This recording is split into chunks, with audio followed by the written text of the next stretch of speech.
மகாராஷ்டிராவில் முதல்வரை தேர்வு செய்வதில் ஒரு வாரமாக நீடித்த குழப்பம் முடிவுக்கு வந்துள்ளது. தேவேந்திர பட்னாவிஸ் முதல்வராக நாளை பதவியேற்க உள்ளார்.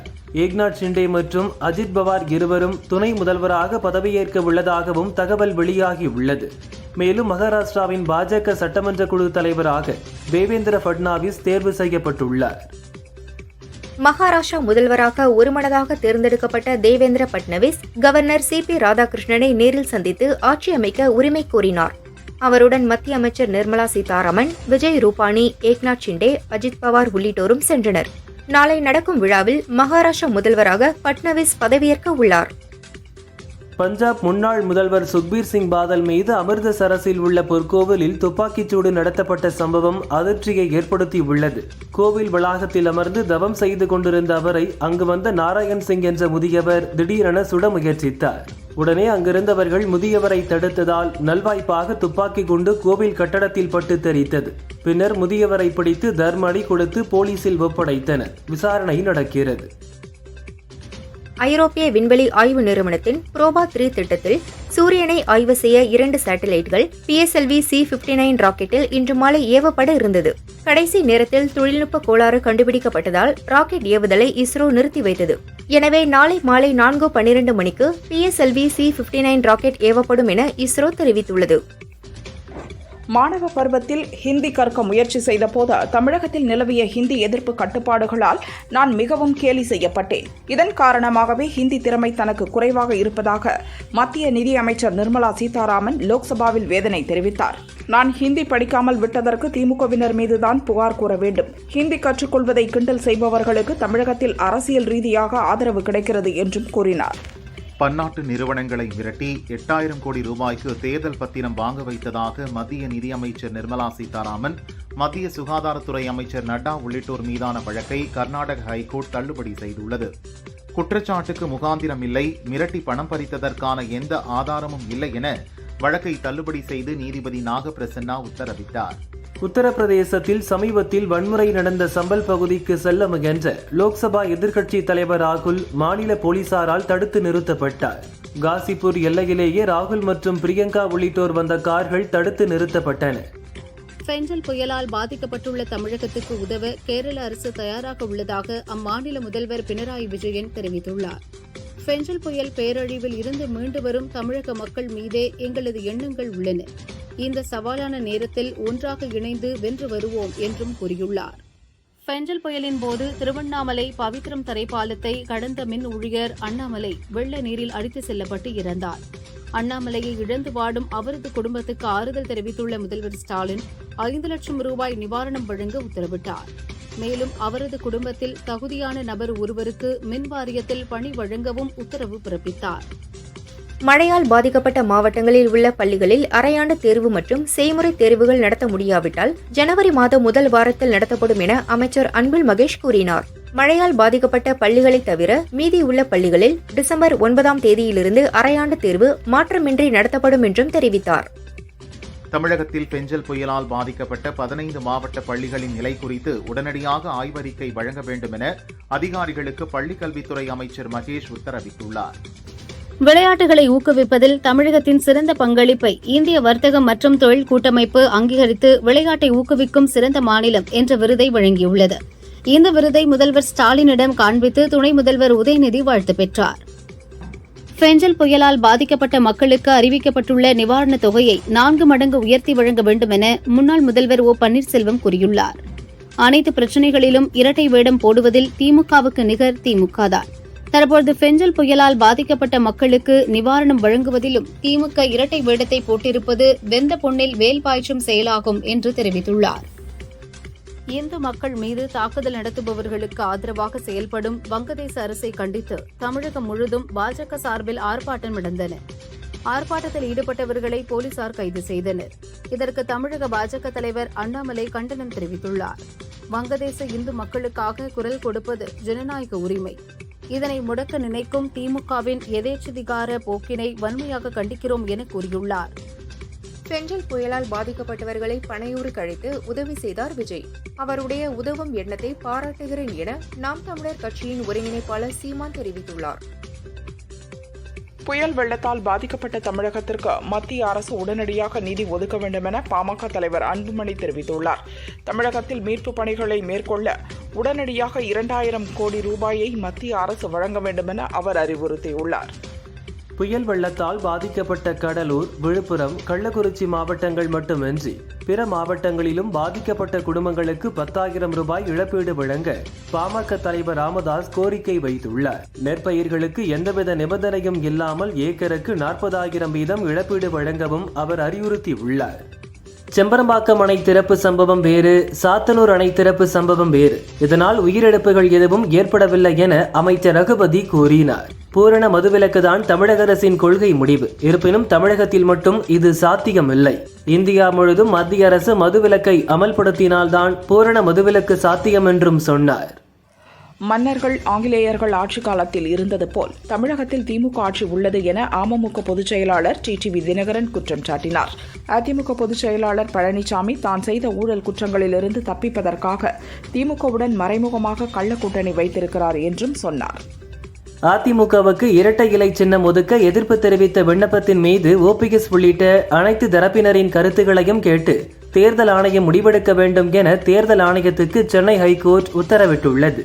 பெஞ்சல் புயல் காரணமாக புதுச்சேரியில் கடந்த 7 நாட்களாக பள்ளி கல்லூரிகளுக்கு விடுமுறை அளிக்கப்பட்டது. இந்நிலையில் நிவாரண முகாம்கள் உள்ள பள்ளிகள் தவிர்த்து பிற பள்ளி கல்லூரிகள் இன்று முதல் திறக்கப்பட்டுள்ளது.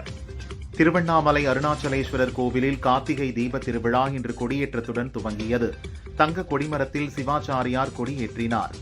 தங்க கொடிமரம் அருகே சிறப்பு அலங்காரத்தில் அண்ணாமலையார், உண்ணாமுலையம்மன் மற்றும் பராசக்தி அம்மன் எழுந்தருளினர். அரபிக்கடலில் நிலவி வந்த ஆழ்ந்த காற்றழுத்த தாழ்வு பகுதி குறைந்த காற்றழுத்த தாழ்வு பகுதியாக வலுவிழந்தது. அடுத்த 24 மணி நேரத்தில் இது மேலும் வலுவிழக்கும் என இந்திய வானிலை ஆய்வு மையம் தெரிவித்துள்ளது. உயரக போதைப் பொருளை பயன்படுத்தியதாக நடிகர் மன்சூர் அலிகானின் மகன் அலிகான் துக்லக் கைது செய்யப்பட்டுள்ளார். சிலரின் விடியா முகங்களுக்கு எப்போதும் விடியல் ஏற்படாது. அவர்கள் அவதூறு பரப்பி மலிவான அரசியலில் ஈடுபடுகின்றனர். திமுக அரசை மக்கள் பாராட்டுவதால் எதிர்க்கட்சிகளுக்கு வயிறு எரிகிறது என முதல்வர் ஸ்டாலின் கூறினார்.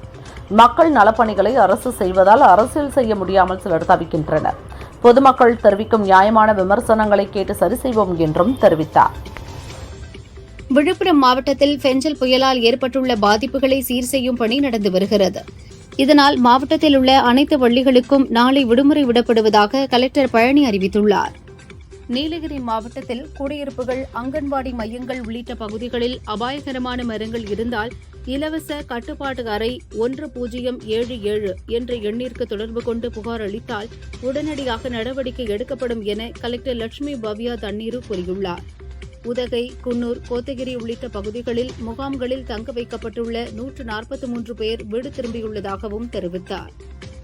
நக்கீரன் கோபாலுக்கு மிரட்டல் விடுத்ததாக இந்து மக்கள் கட்சித் தலைவர் அர்ஜுன் சம்பத்தின் மகன் ஓம்கார் பாலாஜியை போலீசார் கைது செய்தனர்.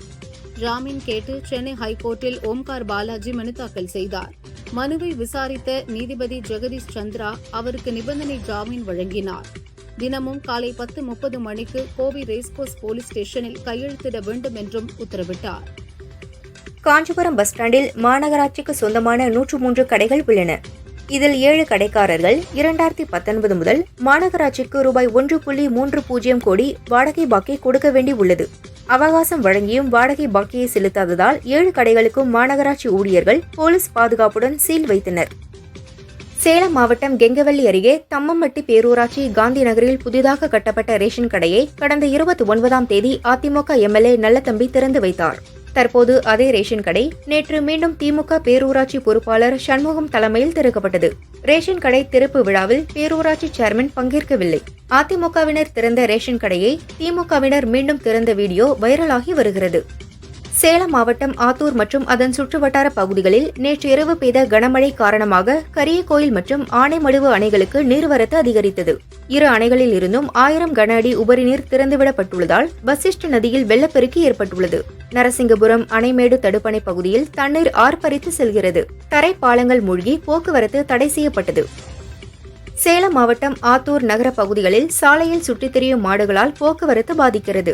சேலம் சென்னை தேசிய நெடுஞ்சாலையில் மாடு ஒன்று நகராமல் படுத்துக் கொண்டது. அவ்வழியாக வந்த வாகனங்கள் அணிவகுத்து நின்றன. 1 மணி நேரம் போக்குவரத்து பாதித்தது. சாலையில் சுற்றித் திரியும் மாடுகளை பிடிக்க மாவட்ட நிர்வாகம் விரைந்து நடவடிக்கை எடுக்க பொதுமக்கள் வலியுறுத்தினர்.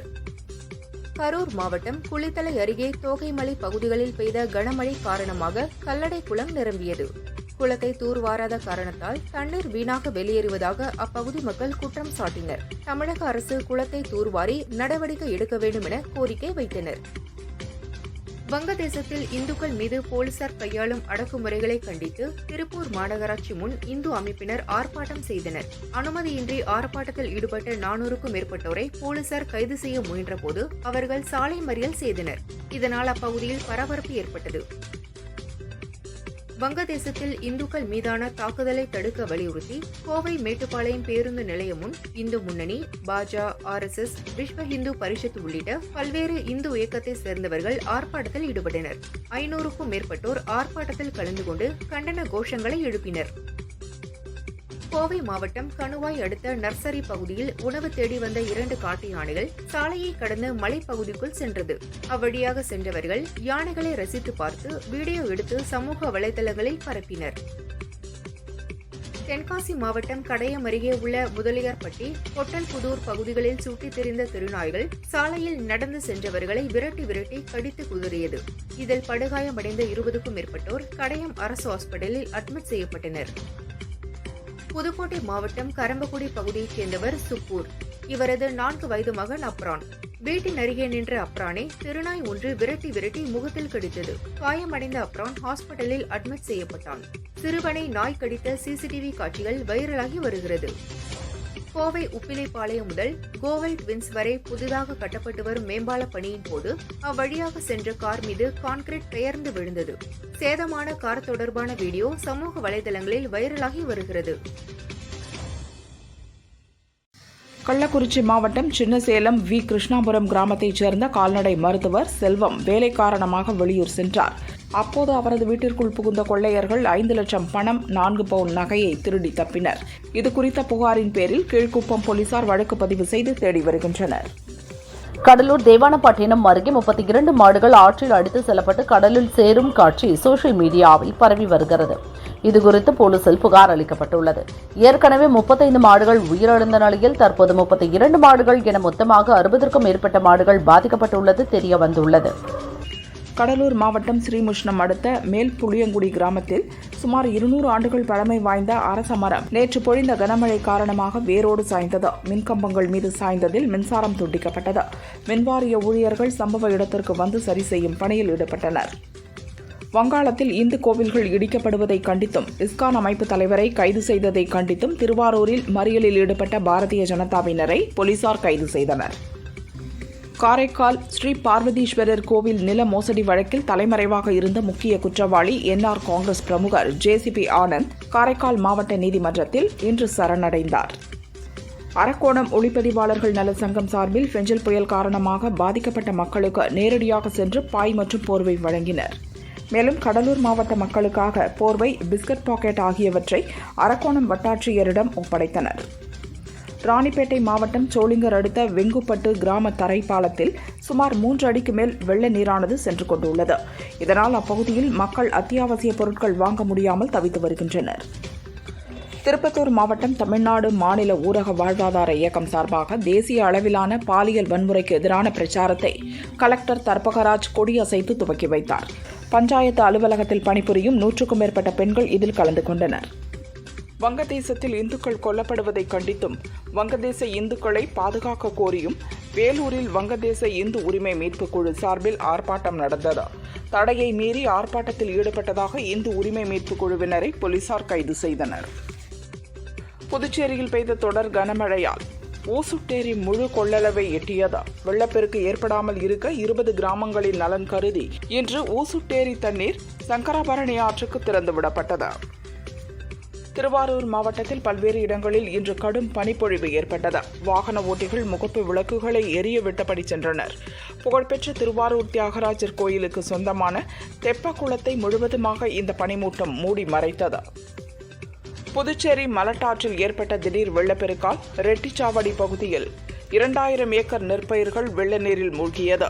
அத்துடன் 2 ஏக்கரில் அமைக்கப்பட்ட மீன் குட்டைகள் மற்றும் 5000 கோழிகளும் வெள்ளத்தில் அடித்துச் சென்றதாக விவசாயிகள் வேதனை தெரிவித்தனர். ஃபெஞ்சல் புயலால் பாதிக்கப்பட்ட மாவட்டங்களில் போர்க்கால அடிப்படையில் நிவாரண உதவிகளை மேற்கொண்டு வருவதாக தமிழக அரசு தெரிவித்துள்ளது. குறிப்பாக பாதிக்கப்பட்டவர்களுக்கு உணவு, பால், குடிநீர் உள்ளிட்டவை வழங்கப்பட்டு வருவதாகவும் கூறியுள்ளது.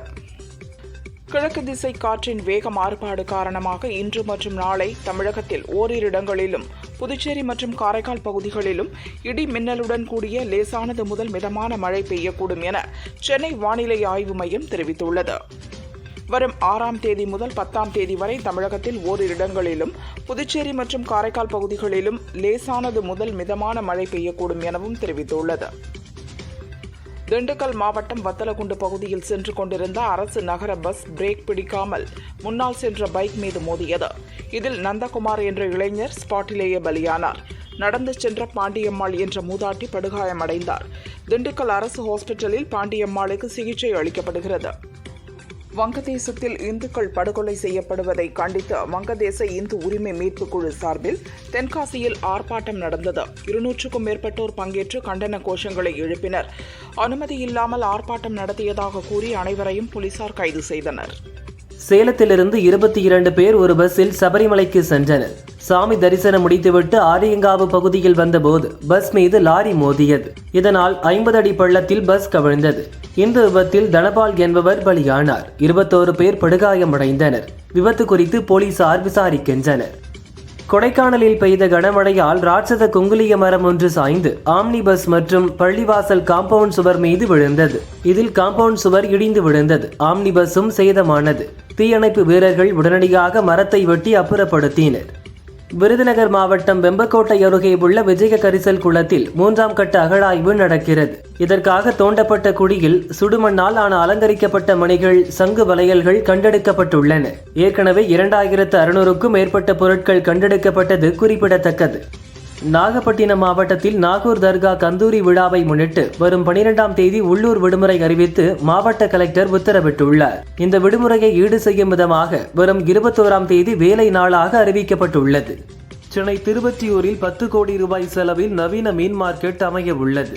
மார்க்கெட் பகுதியில் கழிப்பறை வசதியுடன் மீன் கடை, மளிகை கடை, காய்கறி கடை என 400க்கும் மேற்பட்ட கடைகளை கட்டி பயன்பாட்டிற்கு கொண்டு வருவதற்கான ஆய்வுகள் மேற்கொள்ளப்பட்டன. தென்னக ரயில்வேயில் தொழிற்சங்க அங்கீகார தேர்தல் 11 ஆண்டுகளுக்கு பிறகு இன்று நடந்தது. போலீசாரின் பலத்த பாதுகாப்புக்கு இடையே சென்னை உள்பட 29 இடங்களில் இன்று வாக்குப்பதிவு நடைபெற்றது. இதில் அங்கீகாரம் பெறும் தொழிற்சங்கங்கள் மட்டுமே ரயில்வே நிர்வாகத்துடன் பேச்சுவார்த்தை நடத்த முடியும் என்பது குறிப்பிடத்தக்கது. மதுரை ஏர்போர்ட் விரிவாக்கத்திற்கு நிலம் கையகப்படுத்த எதிர்ப்பு தெரிவித்தும் இழப்பீடு தொகை வழங்க கோரியும் சின்ன உடைப்பு கிராம மக்கள் மீண்டும் தர்ணா போராட்டத்தில் ஈடுபட்டனர். வரும் 11ஆம் தேதி இவ்வழக்கு விசாரணைக்கு வரவுள்ள நிலையில் மீண்டும் தொடங்கியுள்ள மக்களின் போராட்டம் பரபரப்பை ஏற்படுத்தியுள்ளது. தமிழகத்தில் மழை காரணமாக பல மாவட்டங்களில் தொலைத்தொடர்பு சேவைகள் பாதிக்கப்பட்டுள்ளதால் ரேஷன் கடைகளில் விரல் ரேகை பதிவு சரிபார்ப்பதில் தாமதம் ஏற்படுவதாக புகார் எழுந்துள்ளது.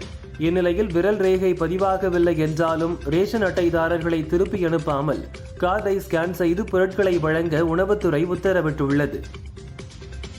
மழை வெள்ளத்தால் பாதிக்கப்பட்ட பகுதிகளில் ஆதார் அட்டை, ரேஷன் அட்டை இழந்தவர்களுக்கு சிறப்பு முகாம் நடத்தப்படும் என தமிழக அரசு அறிவித்துள்ளது.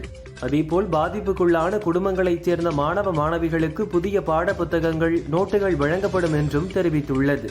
பாதிக்கப்பட்ட பகுதிகளின் விவரங்களை அரசுக்கு அனுப்பி வைக்குமாறு அந்தந்த மாவட்ட கலெக்டர்களுக்கு அறிவுறுத்தப்பட்டுள்ளது. கள்ளக்குறிச்சி மாவட்டம் சங்கராபுரம் மற்றும் அதன் சுற்றுவட்டார பகுதிகளில் பெஞ்சல் புயலால் பலத்த காற்றுடன் பெய்த மழையால் 1000 ஏக்கர் மக்காச்சோள பயிர்கள் சாய்ந்து சேதமடைந்தது. அரசு அதிகாரிகள் நேரில் பார்வையிட்டு உரிய நிவாரணம் வழங்க வேண்டும் என அப்பகுதி விவசாயிகள் கோரிக்கை விடுத்துள்ளனர். வேலூர் அடுத்த கருகம்பத்தூர் பகுதியில் உள்ள சென்னை பெங்களூர் தேசிய நெடுஞ்சாலையில் கட்டுப்பாட்டை இழந்த ஜீப் ஒன்று சாலை தடுப்பு சுவற்றில் மோதியது. இதில் ஜீப்பில் பயணித்த மணலி பகுதியைச் சேர்ந்த மாலிக் பாஷா உட்பட 3 பேர் சம்பவ இடத்திலேயே இறந்தனர். மேலும் ஒருவர் சிகிச்சைக்காக மருத்துவமனைக்கு கொண்டு செல்லப்பட்டுள்ளார்.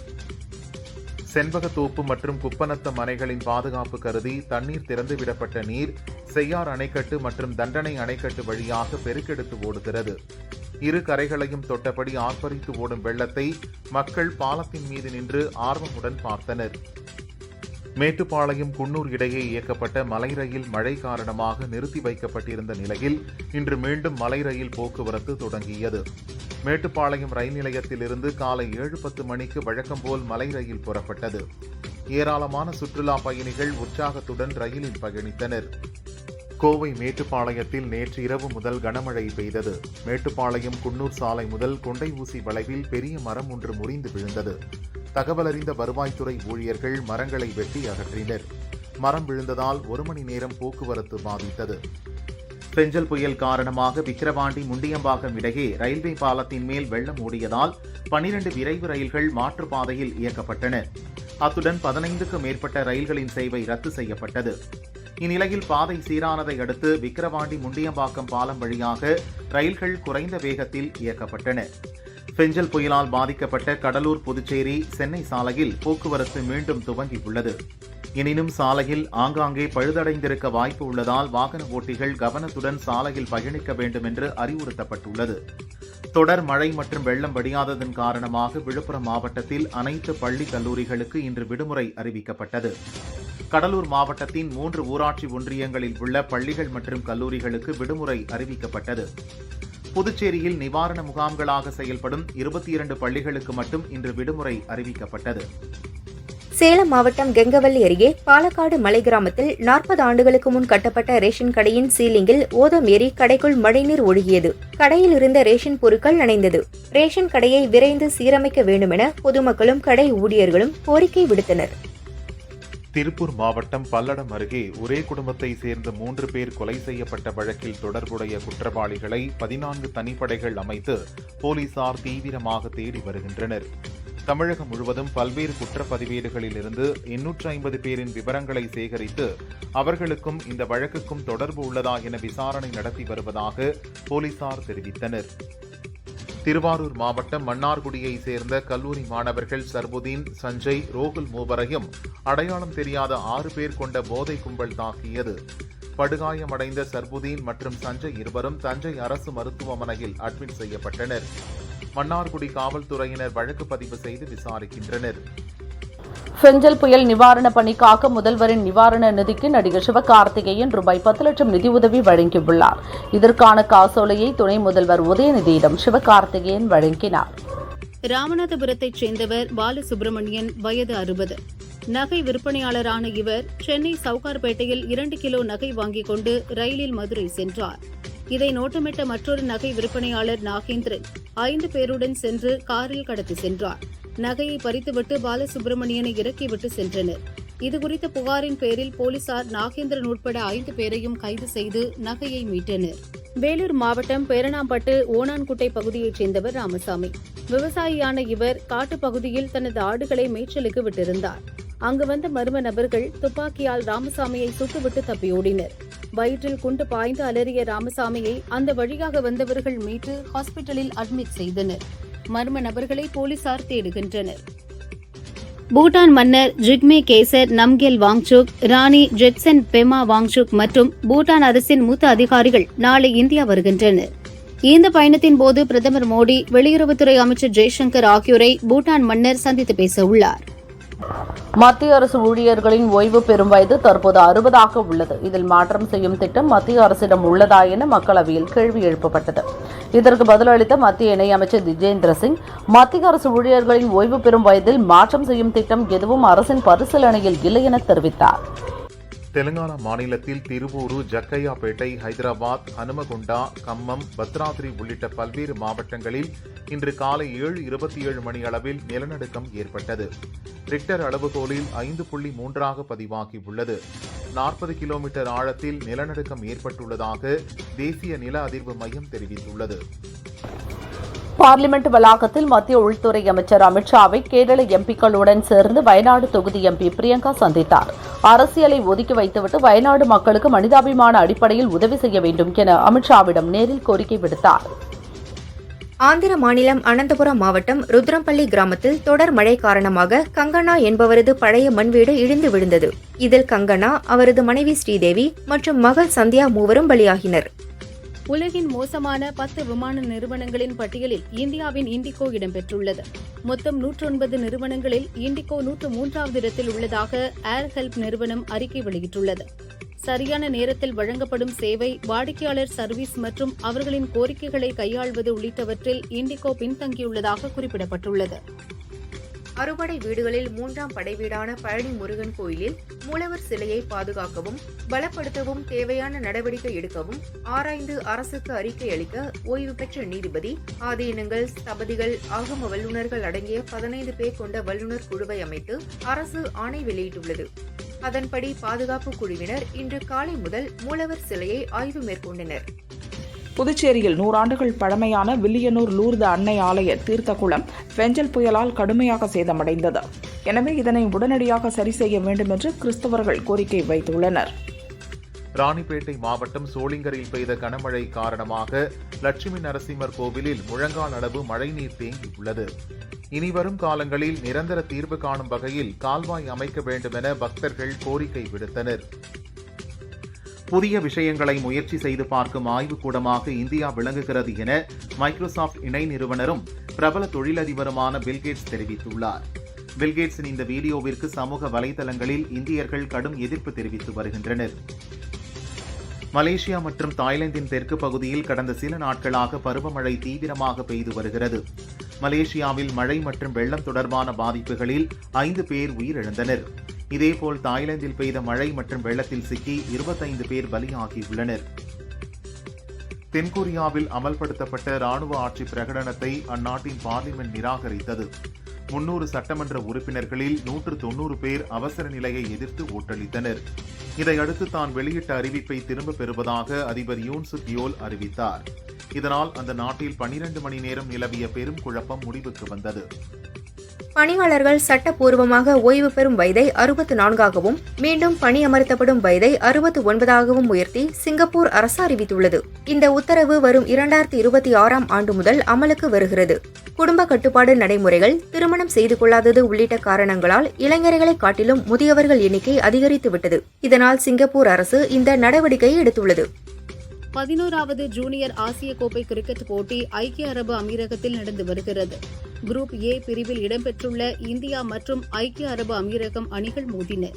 டாஸ் வென்று முதலில் பேட்டிங் செய்த ஐக்கிய அரபு அமீரக அணி 44 ஓவரில் 137 ரன்களுக்கு சுருண்டது. எளிதான இலக்கை நோக்கி களமிறங்கிய இந்திய அணி 16.1 ஓவரில் விக்கெட் இழப்பின்றி 143 ரன்கள் எடுத்து அபார வெற்றி பெற்றது. இதன் மூலம் இந்திய அணி அரையிறுதிக்கு முன்னேறியது. கடந்த சில மாதங்களாக புற்றுநோய் மற்றும் கல்லீரல் பாதிப்பால் பாதிக்கப்பட்டு சிகிச்சை பெற்று வந்த பிரபல சின்னத்திரை நடிகரும் திரைப்பட குணச்சித்திர நடிகருமான நேத்திரன் சிகிச்சை பலனின்றி நேற்று நள்ளிரவு உயிரிழந்தார். அவரது மறைவுக்கு சின்னத்திரை நடிகர்கள் மற்றும் ரசிகர்கள் இரங்கல் தெரிவித்து வருகின்றனர். சுகுமார் இயக்கத்தில் அல்லு அர்ஜுன், ராஷ்மிகா நடித்துள்ள புஷ்பா 2 படம் நாளை ரிலீஸ் ஆகிறது.